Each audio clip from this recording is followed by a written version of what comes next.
if we voted to remain in a second referendum, what would be the material change in Scotland's circumstances? Because you said after the last referendum there had to be a material change. If we don't leave the EU, what is the material change?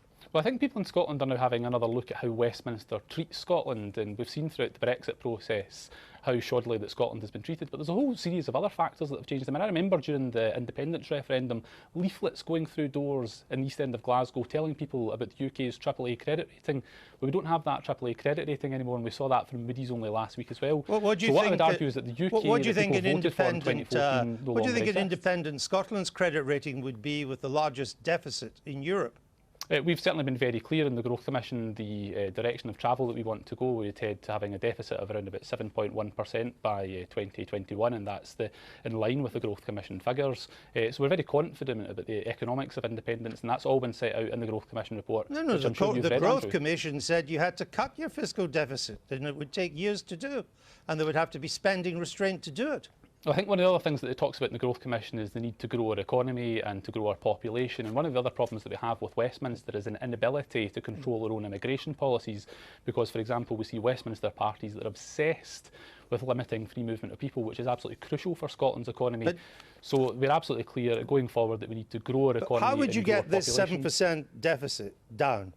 Well, we're very clear that there are a whole factor of things in the Growth Commission. Well, just be clear about one thing. Tell me, how would you get the deficit down? Well, we're certainly looking to grow our population, as I've outlined to you, Andrew.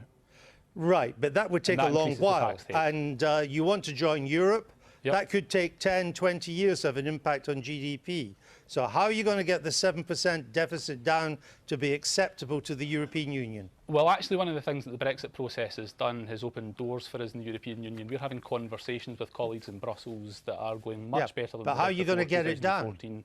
So we're very, very clear that yes, our intention is to join Europe sooner rather than later, and that makes the case that Scotland is a European nation, and people embraced that in 2016 during the referendum when they voted 62%. Yeah, but I'm asking you about the fiscal deficit. The European rules say it can't be more than 3%.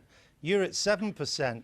What cuts in spending, what taxes would you raise to follow Europe's fiscal rules? Well, we've been absolutely clear, Andrew, in the Growth Commission what we intend to do in terms of our economy. But one of the main things that we have to do is have full control, full economic control, which we don't have at the moment because we're operating with one hand tied behind our back. So you've got full control. What spending would you cut and what taxes would you raise? Well, for example, we've spoken about ending the need for nuclear weapons stationed only 50 miles here from the River Clyde. That would certainly free up a fair bit of money. Well, how much?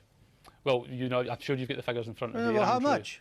I don't have that particular figure in front of me, but there are a number of things that we would do to try and grow our economy. It would save you around 600 million, and of course you would lose 12,000 jobs. No, that's not actually true, because Faslane would be the tri-service headquarters. So you would still be spending more money in defence, so there's no spending there. Well, you would take the Trident money and you would spend it on conventional forces. 2% required of GDP by NATO, but we would not be spending it on nuclear weapons. We're very clear about that. So your deficit's £10 billion. Trident may or may not save you 600 million.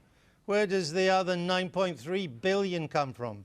Well, that will be for an independent Scottish Government to look at, but we've been very, very clear in the Growth Commission the direction of travel that we want to take our economy in. But of course, before we can do any of that, we have to have the right to choose our own future. Yeah, but I'm asking you, what would you do if you had your own future? Let me ask you another question, because I'm not getting anywhere here.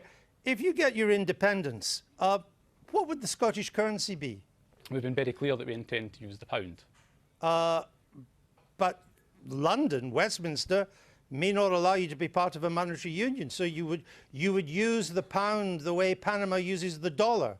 It would be a sterlingization process. We've been very, very clear that we would not be in a formal currency union. Again, that is outlined in the Growth Commission document. So if you're not in a formal monetary union, but you're using the pound, you would have to follow to the letter British monetary and interest rate policy. No, that's not the case. Well, how could you use the pound if you didn't?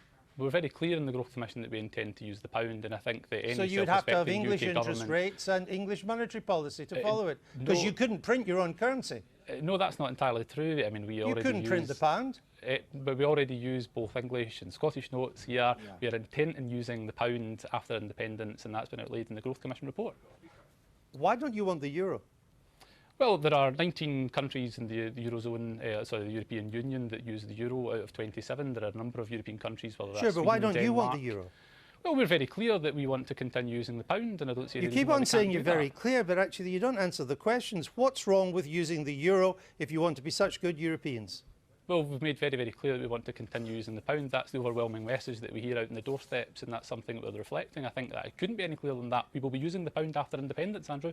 But not as part of a monetary union with the rest of the UK. That is what we've outlined in the Growth Commission, yes. All right. Very well. David Linden, thanks for joining us tonight.